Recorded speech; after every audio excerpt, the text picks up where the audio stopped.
Pada 21 September 2000, Ajax menghadapi wakil Belgia, Gent di fase gugur Piala UEFA. Sampai menit ke-82, Ajax sudah unggul 4-0. Memasuki 10 menit terakhir, di Godenzonen belum mengendurkan permainannya. Adalah pemuda 17 tahun mencetak gol kelima bagi Ajax. Pemuda itu Rafael van der Vaart. Momen menghadapi Gent membuat namanya makin keras diteriakan pendukung Ajax. Van der Vaart digembar-gemborkan akan menjadi sosok superstar hasil Akademi Ajax. Betul, ia jadi bintang.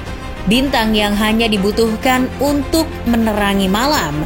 Sementara jika matahari sudah menampakkan sinarnya, bintang itu mulai redup. Seperti bintang yang setia pada langit, Van der Vaart selalu setia pada klub yang dibelanya. Namun, kesetiaan yang diberikannya justru dibalas pengkhianatan oleh klub-klub yang ia bela, bahkan oleh orang yang paling ia sayangi. Sungguh miris sekali nasib pemain yang satu ini. Pemuda Belanda itu bukanlah pemain yang diberkati banyak kesempatan. Tanah kelahirannya, Heemskerk, hanya berupa kota kecil. Bahkan populasinya tak lebih banyak dari kapasitas Stamford Bridge. Tapi itu hanyalah lokasi. Toh Van der Vaart punya tekad yang bulat. Keyakinannya seperti baja.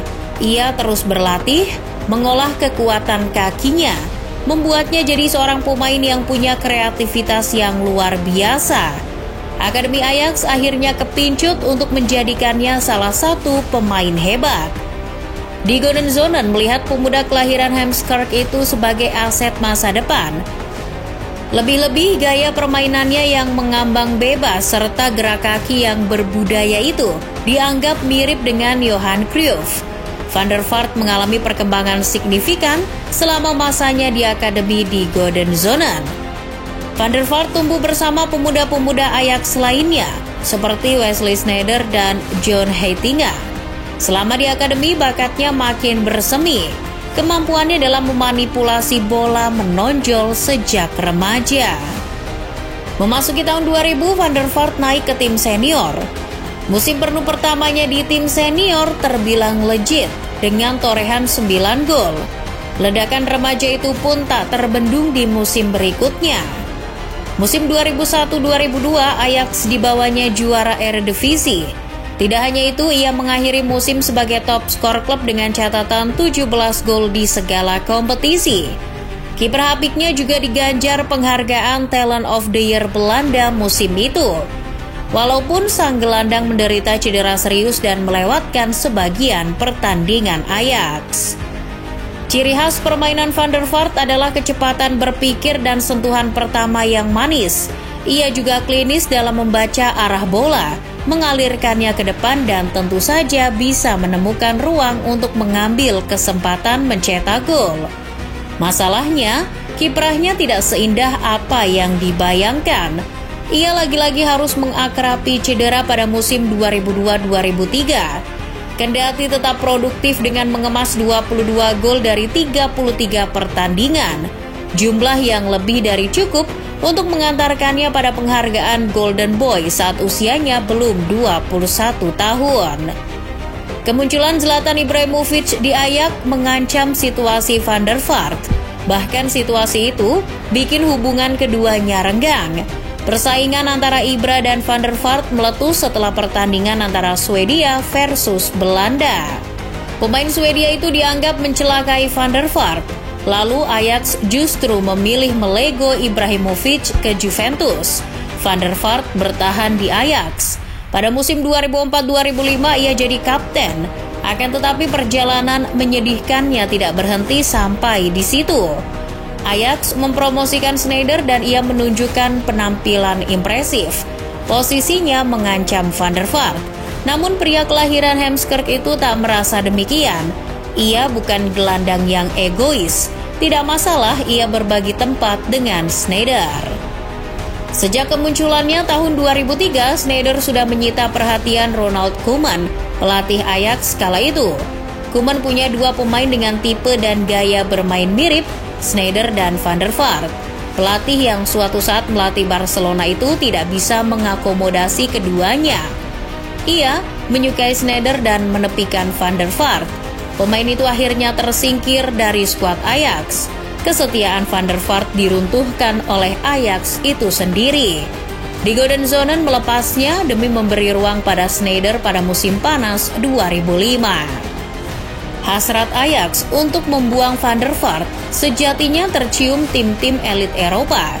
Manchester United dan AC Milan adalah dua nama yang siap menampung pemain Belanda itu. Jika kita mengukurnya di masa sekarang, Milan maupun MU adalah klub yang tepat, bahkan sangat tepat bagi Van der Vaart. Entah di Old Trafford maupun San Siro, bakat Van der Vaart bakal semakin bersinar. Tapi, apa yang dipilih Van der Vaart? Ia justru merapat ke klub yang lebih semenjana, Hamburger SV di Bundesliga. Jelas, keputusannya memilih Hamburg menimbulkan tanya. Mendiang Johan Cruyff dibuat terkejut dengan keputusan itu. Ia sampai menulis sebuah kolom di The Telegraph bahwa ia tak menyangka Van der Vaart memilih Hamburg. Namun seiring waktu pilihannya tidak salah. Ia tampil gemilang di Hamburg. Sebentar saja gelandang lincah itu jadi primadona di Bundesliga. Ia jadi kapten dan di musim pertamanya Hamburg dibawanya ke Liga Champions. 3 musim di Jerman, sang gelandang mengemas 48 gol dalam 113 penampilan, memperkuat posisinya di hati pendukung Hamburg. Ibarat seorang Mesiah, Van der Vaart mengangkat martabat Hamburg, tapi menyedihkan sekali. Pahlawan Hamburg itu justru diasingkan klubnya sendiri. Tahun 2008 ia dijual ke Real Madrid yang berani menawarnya 15 juta euro. Soal bagaimana ia dikhianati di Real Madrid, kita bahas nanti. Nah, setelah di Real Madrid, ia dibeli Tottenham Hotspur. Penampilannya luar biasa di sana. Ia mencetak 28 gol dan 18 assist dari 77 laganya selama berseragam Spurs. Ia lantas pulang ke Hamburg, tapi rumah yang harusnya jadi tempat ternyaman justru menyebalkan. Nyatanya Van der Vaart lagi-lagi dikhianati Hamburg. Pada musim 2013-2014, ia hanya mengemas 7 gol dan 9 assist. Lambat laun penampilannya pun mengempis. Musim itu Hamburg juga sangat buruk. Mereka hanya bisa menghindari degradasi. Sementara pada musim selanjutnya, pemain Belanda itu makin kacau. Alih-alih mencetak gol maupun assist, ia justru mengumpulkan 7 kartu kuning. Rasa frustasi mendidih di kepalanya. Ia tak bisa berkembang lebih baik lagi. Namun Van der Vaart tetap bertahan di Hamburg, walau pihak Hamburg tak sudi mempertahankannya. Pada Februari 2015, ia bahkan sudah dihapus dari skuad Joseph Zinnbauer. Meski kontraknya tersisa 12 bulan. Dilansir Sky Sports, Van der Vaart tetap ingin bertahan. Kecintaannya pada klub dan supporter yang mendorongnya. Tapi Hamburg berkehendak lain. Sekali harus pergi, ya pergi. Van der Vaart yang kala itu berusia 32 tahun pun terpaksa meninggalkan Imtech Arena untuk kedua kalinya. Sebelum menjadi anak buah Harry Redknapp, Van der Vaart sudah merasakan pengkhianatan di Real Madrid. Penampilannya di Bernabeu memang tidak bagus-bagus amat. Florentino Perez yang mengusung era baru Galacticos mesti merombak Real Madrid. Sebagian pemain terancam dan memilih pindah, termasuk Sneijder, Robben, dan Huntelaar. Sementara kakak Benzema dan Cristiano Ronaldo datang, Van der Vaart memilih bertahan.